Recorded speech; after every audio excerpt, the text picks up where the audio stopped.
Kabir College. Glorify your future.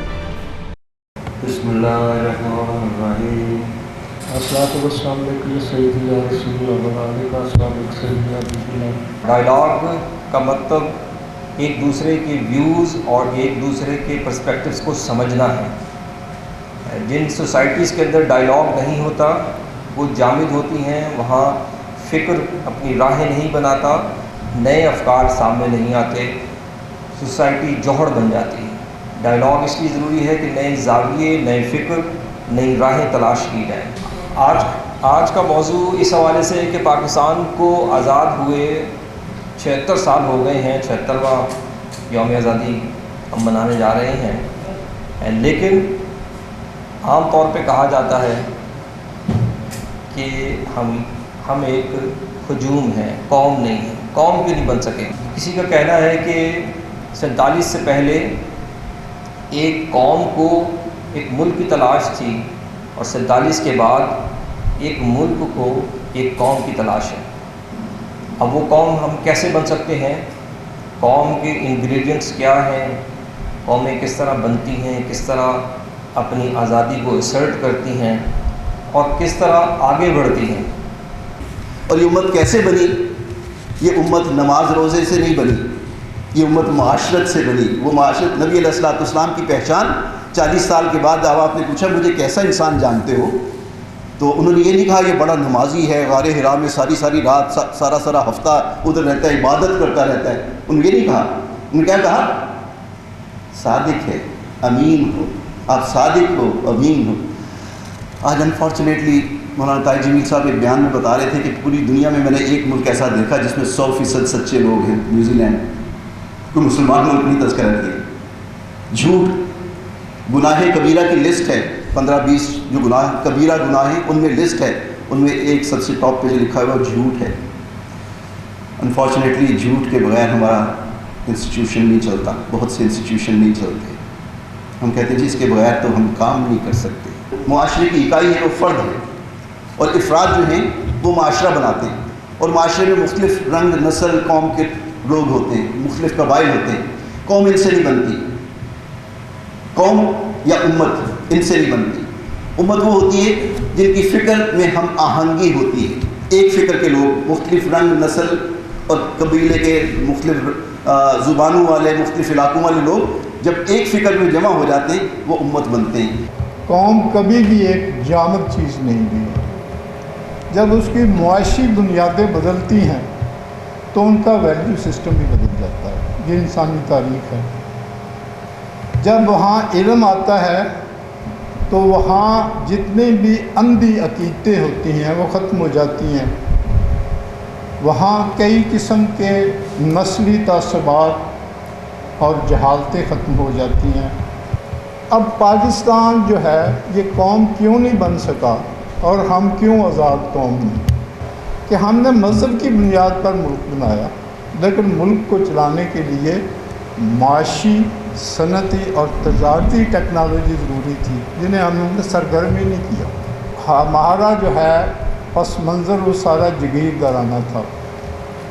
جگیردار جو ہے اس کا تعلق جو ہے وہ مقامی نیشنلزم سے ہوتا ہے. جب یہ پاکستان بنا تھا تو ہندوستان کے وسائل 10% آئے تھے اور جو سیکورٹی فورسز تھی وہ 33% ہمارے سے آئی تھی.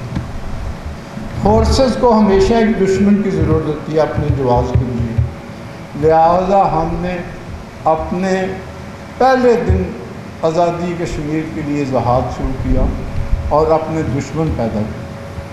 عوامی سطح پر ہم انفرادی طور پر اور اجتماعی طور پر دنیا کی ہر ایک برائی میں ملوث ہیں. جاگیرداروں نے، اسٹیبلشمنٹ اور بیوروکریسی نے باہم گٹھ جوڑ کے ذریعے اس قوم کو صحیح ٹریک پہ آنے کا رستہ ہی نہیں دیا اور ڈے 1 سے اس قوم کی آزادی سلب کر لی.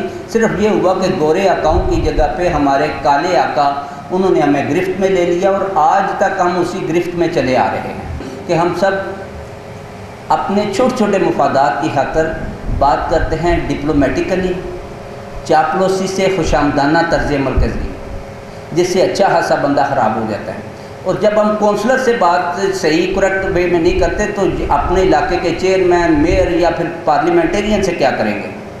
جب تک ہمارا یہ ایٹیٹیوڈ بدلے گا نہیں، ہم اب صحیح میسج کنوے نہیں کریں گے، کھری بات لیڈر تک پہنچائیں گے نہیں، اپنے اسٹیٹس کے مطابق، اپنی حیثیت کے مطابق، میرے خیال میں ان کے ایٹیٹیوڈ میں بھی تبدیلی نہیں آئے گی.